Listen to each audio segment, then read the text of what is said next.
देणाऱ्याने देत जावे, घेणाऱ्याने घेत जावे आणि घेता घेता देणाऱ्याचे हात घ्यावे. मित्रांनो नमस्कार, मी रोहन गवळी. मी सध्या आहे पुण्यातील जनता वसाहत येथे. त्याचं कारण असं आहे की अमोलजी जाधव यांचा वाढदिवस आहे. त्या वाढदिवसाच्या निमित्ताने त्यांनी कशाप्रकारे कार्यक्रम आयोजित केले आहेत किंवा कशाप्रकारे ते उपक्रम आयोजित करतात आहे, कशाप्रकारे त्यांचा वाढदिवस साजरा करतात आपण जाणून घेणार आहोत. माझ्यासोबत अमोलजी जाधव त्यांचे सर्व कार्यकर्ते आहेत. अमोलजी, तुम्हाला वाढदिवसाच्या मनपूर्वक शुभेच्छा. आज वाढदिवस आहे तुमचा.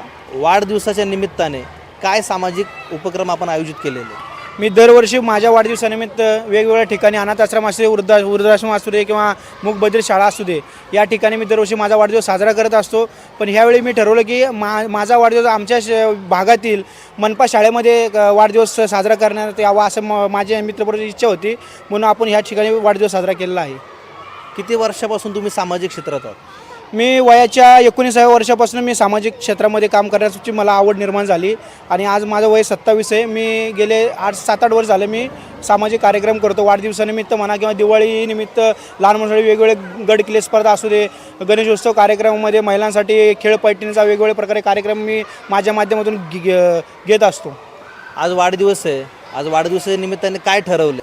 आज माझा वाढदिवस असल्यामुळे मी ठरवलेलं आहे की भविष्यामध्ये किती जरी मोठं झालो तरी सामाजिक क्षेत्र हे आपल्याला आवडणारं पाहिजे. राजकारण करून राजकारण करायचं नाही, आपल्याला फक्त सामाजिक क्षेत्रामध्ये आवड पाहिजे. कारण समाजामध्ये काहीतरी आपल्याला जे आपण ज्या युवा नेत्यासाठी ओळखला जातो आहे त्या हिशोबाने मला फक्त समाजामध्ये काही ना काही दरवर्षीप्रमाणे काहीतरी काम करायचं आहे. तर माझ्यासोबत अजून बरीचशी लोकं आहेत, त्यांचे हितचिंतकसुद्धा आहेत. काय सांगाल? आज दादांचा वाढदिवस आहे, कशा शुभेच्छा द्याल? सर्वप्रथम अमोलदादांना वाढदिवसाच्या खूप खूप शुभेच्छा.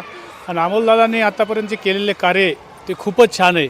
ते एक स्वतःच्या घरातला एक भाकरीचा तुकडा म्हणून त्यांनी एक उदाहरणात की जनता वसाहत शाळेमध्ये एक पॅड व खाऊ वाटप केलं आहे. त्यांच्या कमाईमधला थोडासा हिस्सा कोणीतरी देणं आहे हे त्यांना कळालं आणि त्यांनी आत्तापर्यंत जे उपक्रम राबवले ते खूप खूप छान आहेत. आणि त्यांनी आज जनता वसाहतमध्ये पण उपक्रम राबवला ते खूप छान वाटलं. तुम्ही सुद्धा एका सरकारी याच्यामध्ये काम करताय तुम्ही, तर दादांचा कसा सपोर्ट असतो तुम्हाला? नाही, आम्ही सरकारी याच्यामध्ये काम करतो. आम्हाला कुठेही कंप्लेंट आली, काय जरी आलं तर अमोलदादा आणि निलेश पवार भाऊ आम्हाला सर्वजण सपोर्ट करतात. जनता वसाहतले पूर्ण लोक आम्हाला खूप काही सपोर्ट करतात. सर्वप्रथम काही जरी कुठं काही शॉक वगैरे काही असेल तर सर्वप्रथम तेच आम्हाला कॉल करतात आणि त्याच्या थ्रूच आम्ही प्रश्न सॉल्व्ह करतो. तर माझ्यासोबत अजून त्यांचे बरेचसे हितचिंतक असतील, मित्रपरिवार असतील माझ्यासोबत आहेत. कशा शुभेच्छा द्याल?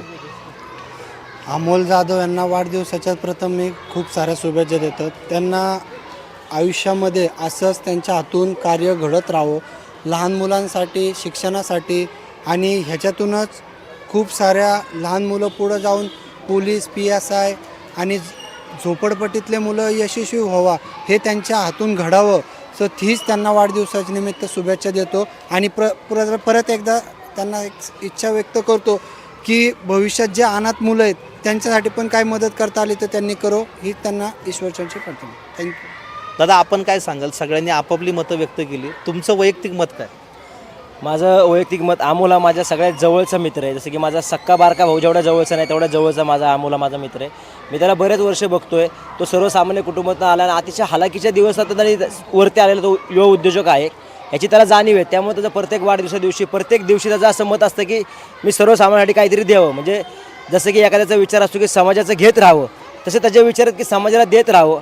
आणि माझ्याकडनं अशाच त्याला शुभेच्छा आहेत की त्याची सर्व स्वप्न साकार होत आणि आयुष्यात तो खूप म्हणजे गगनापेक्षा उंच व्हावा एवढा हा माझ्या त्याला शुभेच्छा आहेत. दादा, आपण काय सांगाल? आता त्यांचे कसं आपले चिरंजीव आहेत अमोल, आता ते सगळ्या मित्राच्या परिवाराने म्हणजे मित्रपरिवाराने यांचे सगळ्या संमतीने प्रत्येक ठिकाणी उपक्रम राबवतात आणि प्रत्येकाला काही ना काही ते हे करतात, मदत करतात. त्याच्यासाठी आमच्यासुद्धा त्यांचा पाठिंबा आहे. आम्हीसुद्धा त्यांना कुठल्या गोष्टीमध्ये असं का करतो तसं का करतो असं कधी बोलत नाही. त्यामुळं ते सगळं व्यवस्थितपणे त्यांच्या हिशोबाने ते करतात. आता ते सगळे मित्रपरिवार त्यांना पाठीशी आहेत, सगळे व्यवस्थितपणे ते करतात.